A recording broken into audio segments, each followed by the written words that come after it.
Baik, saya mulai. Assalamualaikum warahmatullahi wabarakatuh. Sekarang kita sampai pada materi berikutnya.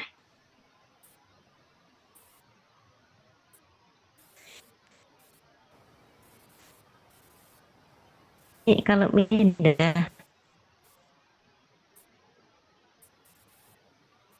untuk pindah slide-nya gimana nih ya?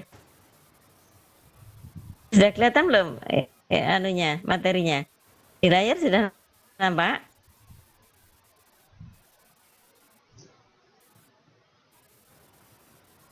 Oke. Kok gak bisa pindah? Gimana pindah slide? Udah ya. Oke. Oh, lawang delik ininya. Ya, oke ya. Baiklah, untuk pertemuan kita hari ini sebenarnya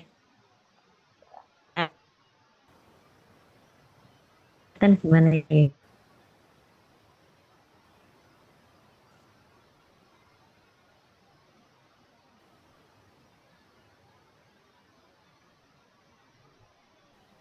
Ya, baik, kita mulai.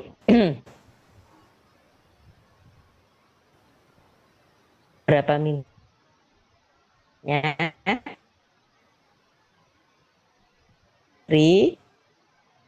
terdiri dari perusahaan, di mana perusahaan tadi menjalankan bisnisnya masing-masing.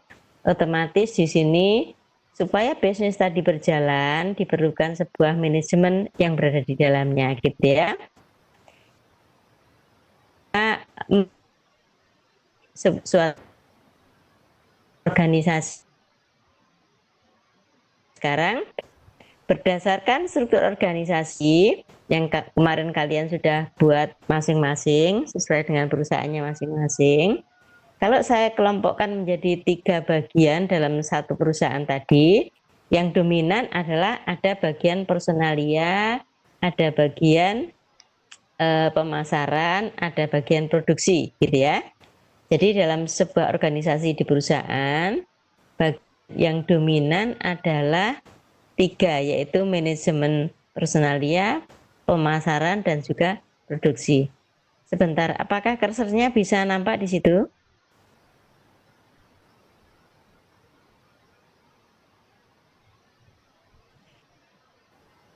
Tampakkah di situ?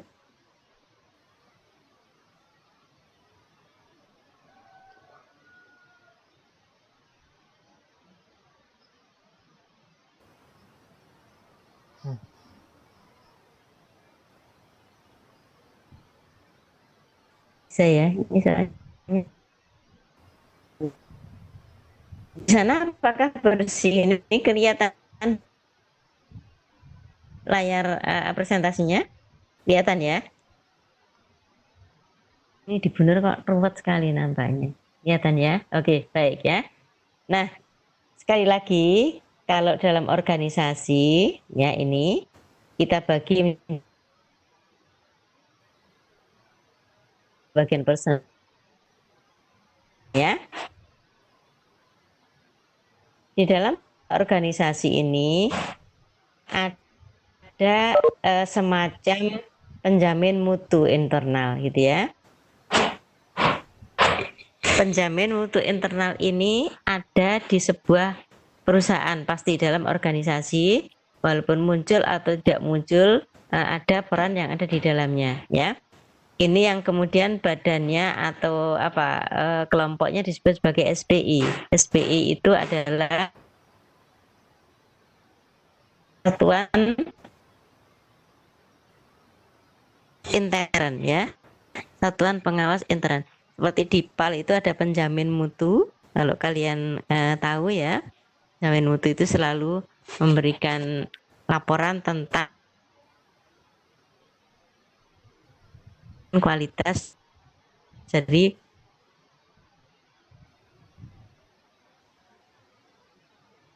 penjamin mutu internal ini bertugas untuk mengkoordinir semua kegiatan yang berkaitan dengan pengendalian mutu di ya. Tadi saya gambarkan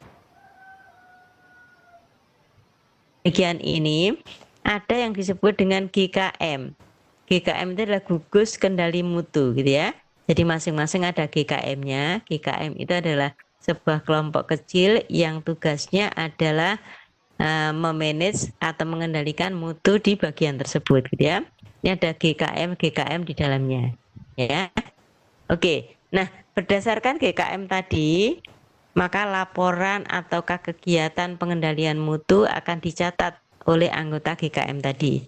Nah, masing-masing bagian ini terdiri dari lebih dari satu GKM di dalamnya ya. Yang mana masing-masing GKM tadi dikoordinir oleh sebuah badan, yaitu yang disebut dengan SPI atau yang dikatakan dengan sebagai penjamin mutu internal gitu ya. Nah, kemudian jika perusahaan ini akan melakukan akreditasi atau ingin mendapatkan standar nasional, maka SPI tadi atau penjamin mutu internal harus bekerja sama dengan penjamin mutu eksternal. Eksternal ini berada di luar perusahaan, sementara internal berada di dalam perusahaan tadi, gitu ya. Nah, penjamin mutu eksternal ini yang kemudian dia bertugas untuk standarisasi, bisa sebagai contoh ISO, bisa SNI, bisa AHAS dan sebagainya, tergantung dari yang diinginkan ya. Ini banyak sekali standarisasi yang dilakukan oleh penjamin mutu internal atau di luar perusahaan ini gitu ya. Oke, kemudian sekarang kita fokusnya kepada pengendalian mutu yang ada di dalam perusahaan. Berarti yang akan bekerja adalah GKM ini. Jadi nanti kalau kalian sebagai manajer di bagian dianggap menjadi bagian-bagian tadi, yaitu ada bagian manajer personalia, ada manajer pemasaran, ada manajer produksi, maka kalian nanti bisa berlaku sebagai ketua GKM yang ada di dalam bagian tersebut. Otomatis punya anak buah, dalam pengendaliannya bekerja sama dalam tim ya, teamwork. Oke. Nah, kemudian di dalam masing-masing bagian tadi ada hierarki pengendalian mutu. Jadi pengendalian mutunya ya. Di sebuah perusahaan, maka di sini akan ada total quality management. Jadi ada manajemen yang secara keseluruhan mengawasi tentang kualitas perusahaan. Jadi total quality management di sini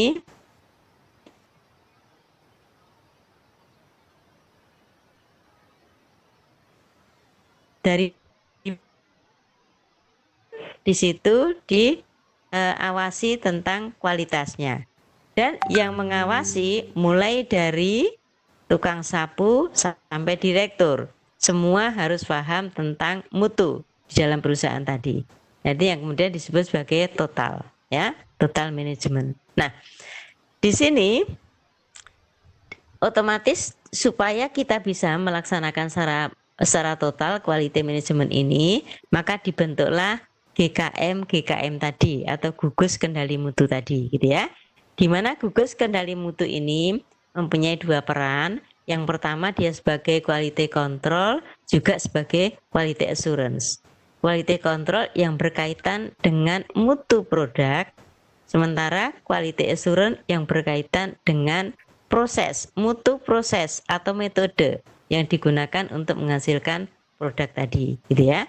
Jadi sekali lagi GKM ini mempunyai dua fungsi, ya. GKM berada di setiap bagian perusahaan yang bertugas untuk mengendalikan. Oke. Dan di sini total quality management, sistem manajemen yang menempatkan mutu sebagai satu strategi usaha. Jadi mutu ini dianggap satu hal yang sangat penting dalam sebuah perusahaan, sehingga diusahakan secara keseluruhan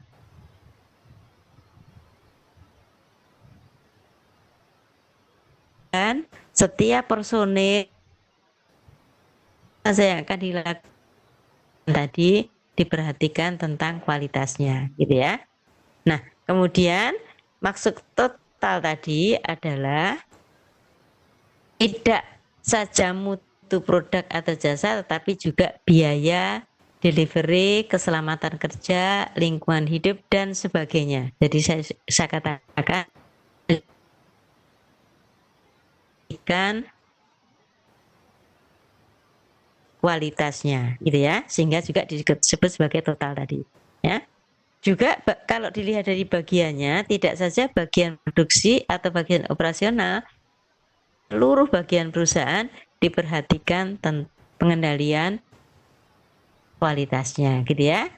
Juga tidak hanya pada mutu, tapi juga seluruh anggota, ya. Jadi total itu sudah benar menyeluruh. TQM ini, Total Quality Management ini, yang mulai kira-kira tahun 2015-an sampai sekarang, mungkin sampai nanti, sudah diterapkan di semua perusahaan yang ada di Indonesia khususnya, gitu ya. Jadi sudah memakai TQM. Kalau dulu hanya sebagian-sebagian, mutunya saja, atau mungkin hanya keuangannya, inspeksi keuangan, di keuangan, di produksi. Kalau sekarang sudah semuanya, sehingga dikatakan sebagai total quality management yang ada di dalamnya, gitu ya. Nah, kemudian di sini tadi saya katakan bahwa si pelaku pengendalian mutu tadi adalah gugus kendali mutu atau yang GKM tadi, ya. Di mana GKM itu sebenarnya adalah kelompok karyawan yang terdiri dari tiga, dari pekerja, mengadakan pertemuan untuk menemukan, memecahkan masalah. GKM ini dibentuk hanya dengan pekerjaan yang sejenis, supaya apa? Supaya efektif dalam pelaksanaannya, gitu ya. Kalau tidak sejenis, otomatis tidak akan bisa, karena mutu itu, maka baik prosedur maupun standar mutunya sudah berbeda, ya. Untuk itu GKM dibuat dalam satu jenis pekerjaan. Makanya setiap bagian tadi bisa lebih dari satu atau dua jenis GKM. Dua atau jenis GKM yang ada di dalam bagian tadi. Jika dalam bagian itu terdapat banyak jenis pekerjaan, maka di situ juga banyak gugus kendali mutu, gitu ya. Nah, tujuannya banyak sekali, tujuan pembentukan gugus kendali mutu dalam sebuah perusahaan, gitu ya. Salah satunya adalah untuk meningkatkan mutu kerja dan hasil kerja, sudah pasti, karena dia tugas utamanya adalah mengendalikan kualitas dari bagian tersebut, gitu ya. Dan juga meningkatkan rasa tanggung jawab seluruh karyawan untuk maju dan berkembang dalam memelihara kualitas tadi, gitu ya. Dan sebagainya sampai di bawah, nanti silakan dibaca sendiri, gitu ya. Karena sudah ada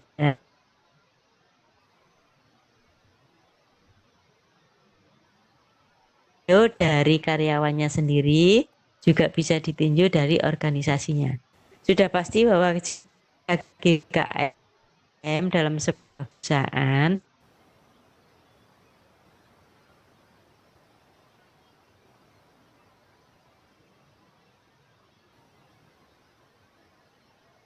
bagi karyawan, terutama yang masuk GKM sendiri, akan ada manfaat. Paling tidak dia akan menjadi seorang yang mana cara mempertahankan mutu dari pekerjaannya tadi. Lebih aware terhadap mutu atau kualitas dari hasil pekerjaannya, tentu saja. Karena dia ngerti bahwa oh, ini harus dipertahankan mutunya. Karena ngerti, maka dia pasti dalam bekerja akan selalu memperhatikan untuk mengendalikan mutu tersebut. Manfaat lain masih banyak, nanti dibaca sendiri ya. Nah, kemudian bagi organisasi apa? Bagi organisasi juga sangat besar manfaatnya. Kalau ada gugus kendali mutu, sudah pasti bahwa produktivitas akan meningkat. Karena apa? Karena kualitasnya terjamin, gitu ya. Sehingga keberhasilan atau saja, gitu ya. Karena kualitasnya dijamin. Oke. Nah, kemudian cara membentuk GKM. Jadi kalau kalian sebagai manajer dalam sebuah perusahaan, mungkin di bagian perusahaan tadi, manajer personalia, manajer pemasaran, atau manajer produksi, otomatis kalian harus bisa membentuk gugus kendali mutu di dalamnya, gitu ya. Nah, caranya gimana? Caranya gugus dibentuk secara spontan. Jadi dalam hal ini sukarela, karena mau tidak mau di sini nanti ada ekstra pekerjaan ya. Karena tugasnya GKM itu ada 3 tugas yang penting. Sehingga kalau orang itu tidak care terhadap perkembangan kualitas, maka jangan dimasukkan sebagai anggota GKM. Nanti ogah-ogahan bekerjanya gitu ya. Biasanya kalau yang dimasukkan itu adalah orang yang care terhadap mutu dari pekerjaannya gitu ya. Kemudian setiap gugus beranggotakan 3-10 orang. Setelah itu gugus kendali mutu biasa diberi nama gugus, barang nama gugusnya apa gitu ya. Mungkin nama gugus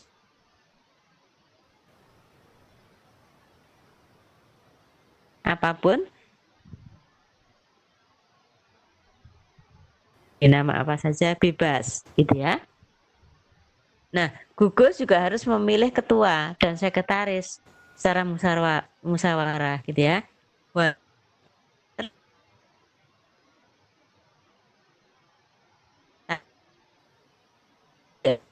itu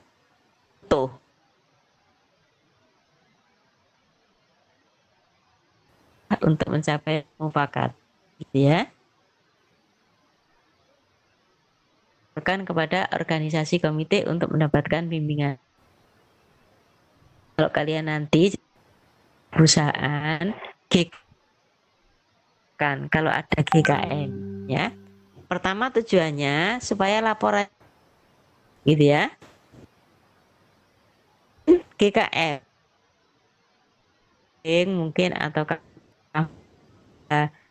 training akan diikutkan dalam training gitu ya. Kemudian kalau ada perubahan standar diberitahukan kepada anggota GKM tadi. Jadi dengan adanya GKM yang dilaporkan kepada pimpinannya, maka otomatis akan lebih terpantau gitu ya, akan lebih terpantau sehingga kalau ada apa-apa akan bisa segera diberitahu.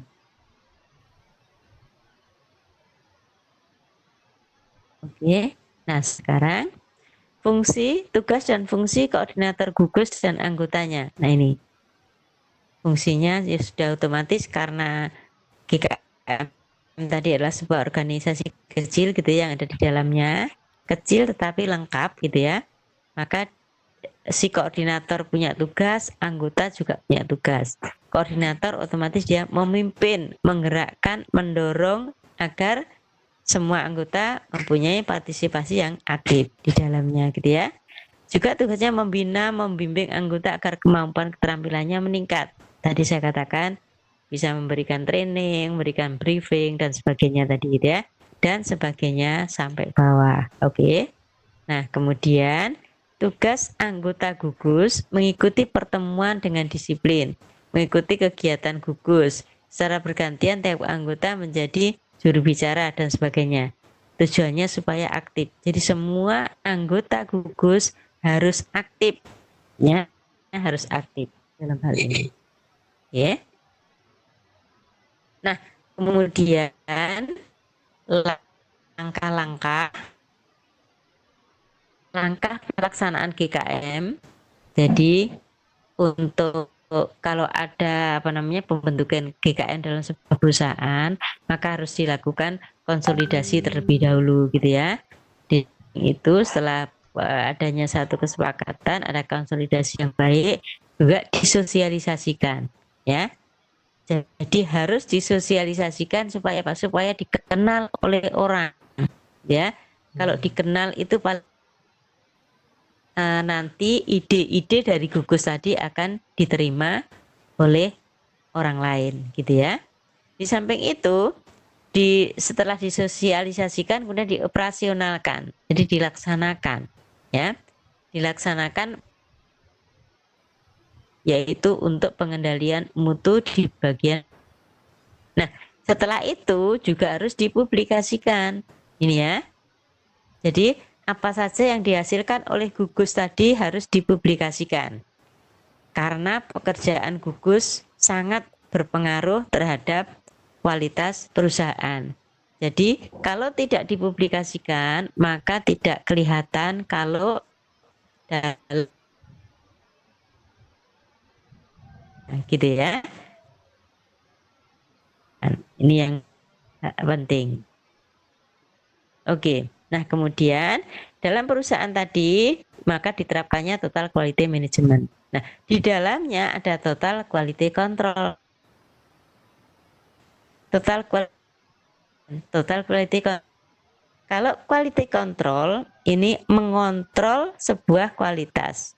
Mengontrol itu artinya membandingkan ya kualitas hasil dengan standar yang ada. Jadi dibandingkan. Kalau manajemen sehingga apapun yang tidak keluar, ya saya ulangi lagi, kualitas atau quality control itu membandingkan antara kualitas produk dengan standar, gitu ya, dengan standar yang ditentukan dari kualitas tadi. Nah, kalau quality management tidak keluar dari standar, ya. Jadi pekerjaan quality management lebih luas karena mereka otomatis proses, kemudian baik itu metode, proses, personal, keuangan dan sebagainya di manage supaya kualitasnya tidak keluar dari standar, gitu ya. Tapi kalau hanya quality control mengontrol standar yang sudah diberikan, oh tidak sama, berarti harus diulang lagi, begitu ya. Oke, baik, jelas ya bedanya quality management dan quality control, beda ya. Manage itu memanage, kalau kontrol itu hanya mengontrol, membantu. Siapa yang akan melakukan total quality control ini, TQC di dalam perusahaan? Ya GKM tadi, gitu ya. GKM yang dibentuk tadi. Oke. Nah, TQC ini otomatis dia atau terfokus pada kualitas, ya, terfokus pada kualitas. Di mana ada quality control tadi, gitu ya. Oke, jadi pekerjaan quality control ini lebih kecil dibandingkan quality management. Tapi bukan luas karena macam kualitas. Sebenarnya juga bisa tadi di personalia, pemasaran, produk. Tapi dia sebatas mengontrol kualitas, ya. Kalau manajemen adalah memanage manajemen. Nah, total quality management ini dilakukan oleh pucuk perusahaan tadi. Kontrol dilakukan oleh GKM di setiap bagian dari organisasi di perusahaan tadi. Oke, bisa membedakan ya di sini ya. Oke, baik, sampai di sini dulu. Apakah ada pertanyaan? Mungkin.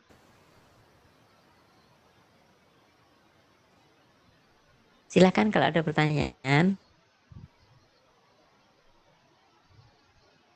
Oke.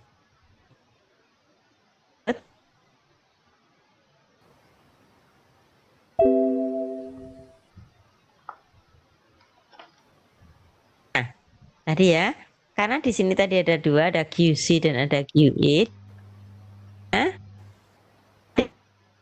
Memastikan bahwa produk atau dan proses yang telah dipilih dikerjakan sesuai dengan rencana. Jadi ini membandingkan tadi, menyesuaikan tadi ya.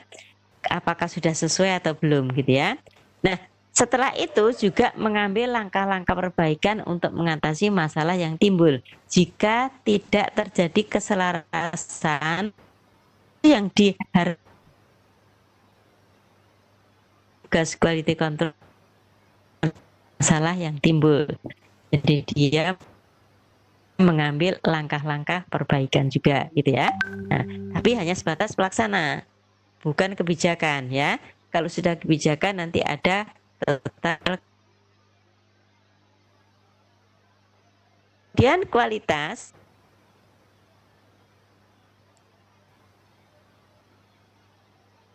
adalah membuat kualitas hasilkan supaya memenuhi kebutuhan konsumen.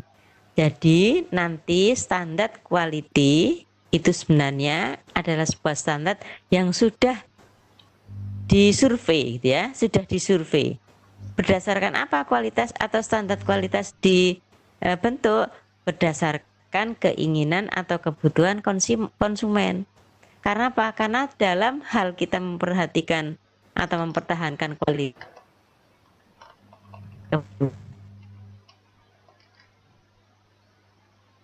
otomatis produk akan laku di pasaran dan perusahaan akan langgeng gitu ya. Oke. Baik, setelah itu sementara untuk quality assurance sendiri itu sebuah fungsi yang memastikan cenderung yang untuk produk. Kalau untuk prosedur atau metode. Nah, kenapa prosedur dan metode juga harus diperhatikan mutunya? Karena jika prosedurnya salah, maka kemungkinan besar akan menghasilkan produk dengan metode juga kualitasnya. Oke, assurance dalam hal ini ya. Nah, quality assurance termasuk semua kegiatan yang berhubungan dengan memenuhi standar kualitas yang relevan. Tujuan lain dari continuous quality kualitas yang diinginkan, kualitas dengan threshold 5 mungkin sudah oke laku di pasaran. Lama-lama karena ada persaingan di luar, maka threshold harus dinaikkan menjadi 7 sebenarnya. Nah, untuk improve inilah yang di sini ini yang harus diperhatikan dengan proses. Jadi kualitas peroleh dari baiknya kualitas dari produk diperoleh dari baik buruknya prosedur atau metode yang digunakan dalam proses. Sudah pasti gitu ya. Jadi antara quality assurance dan quality control tidak terpisahkan satu dengan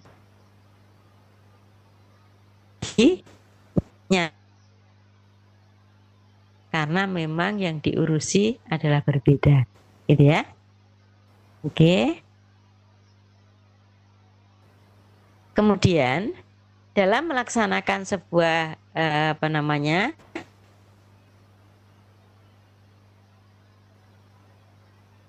digunakan metode yang disebut dengan siklus PDCA. Ini P adalah P-nya do, J-nya check, dan A-nya adalah action.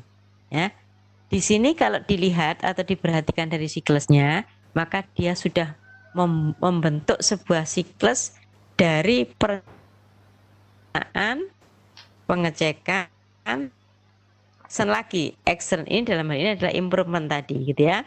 Kalau ada standar yang perlu ditingkatkan, maka ada action untuk improve tadi. Kemudian di planning lagi bagaimana pelaksanaannya atau bagaimana solusinya, kemudian dilakukan lagi di do. Setelah di do, apakah benar do atau sesuai dengan plan, dicek oleh cek tadi ya. Setelah dicek apakah benar ini akan stagnan di sini, perlu nggak adanya improvement, ada improvement maka diberikan di action dan sebagainya. Dengan adanya siklus itu maka kualitas akan terjamin. Otomatis kalau ada sedikit kekurangan kualitas akan segera dicari solusinya, gitu ya. Oke. Nah, kemudian di samping itu yang harus diperhatikan dalam quality tadi adalah ada cost, ada delivery, safety, dan morality di sini ya. Jadi semua karena total tadi saya katakan total manajemen, maka yang harus diperhatikan adalah quality, cost, delivery, safety, banyak lagi di sini ya, hal-hal personality dan sebagainya. Ya, otomatis di sini sekali lagi karena total manajemen dengan menggunakan metode PDCA untuk proses apa? Untuk proses pengendaliannya. Nah, apa yang dikendalikan? Yang dikendalikan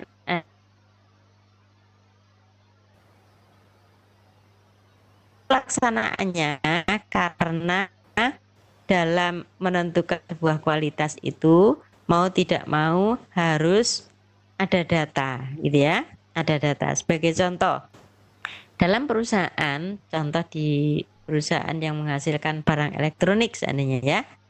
Oke.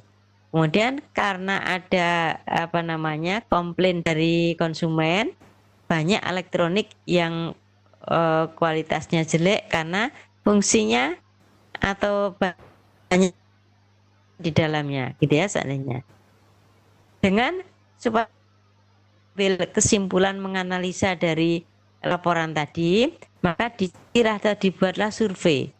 Nah, survei ujung-ujungnya adalah data, gitu ya. Jadi berdasarkan data,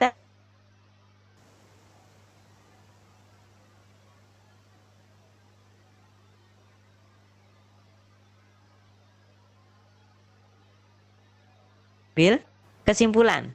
Setelah diambil kesimpulan, ditentukan solusinya. Jadi mau tidak mau untuk mempertahankan kualitas dalam quality management ini diperlukan data-data, ya. Karena pengolahan data dilakukan secara statistik, maka kemudian dalam pelaksanaan PDCA dibantu dengan peralatan statistik yang kemudian disebut sebagai seven tools. Ini toolsnya ada old, ada new tools ya.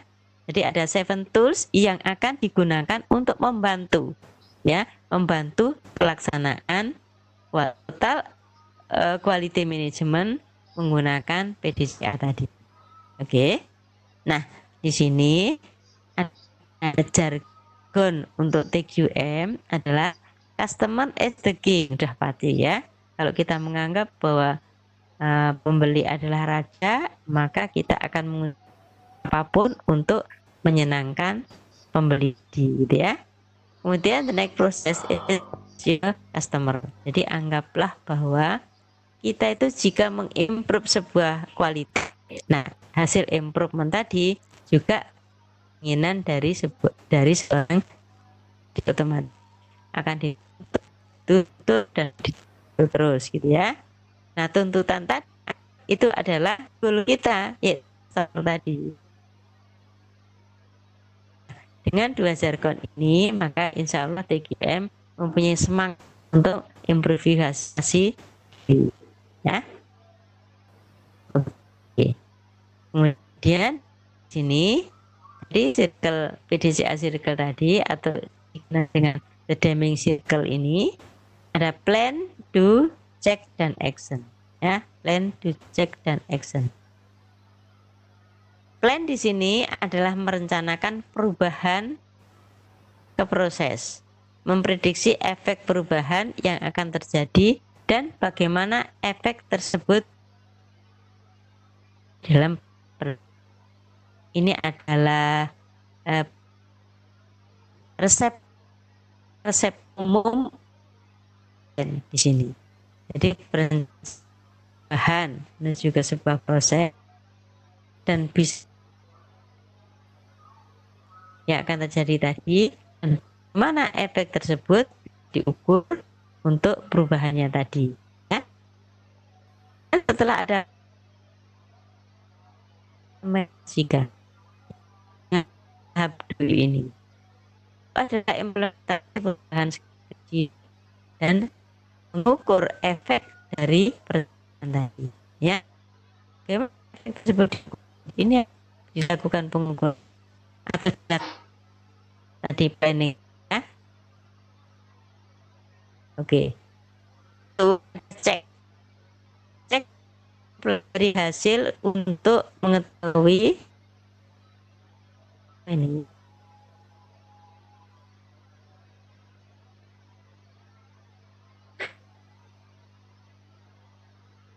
Oke ya, untuk mengetahui apakah apa yang tadi mutu sudah sesuai dengan atau belum ya.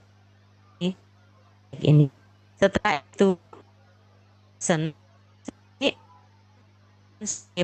modifikasi atau menolak. Jadi ini bisa bukan sebagai keputusan dari kan tadi gimana? Oke, di atau di ini saja atau bagaimana?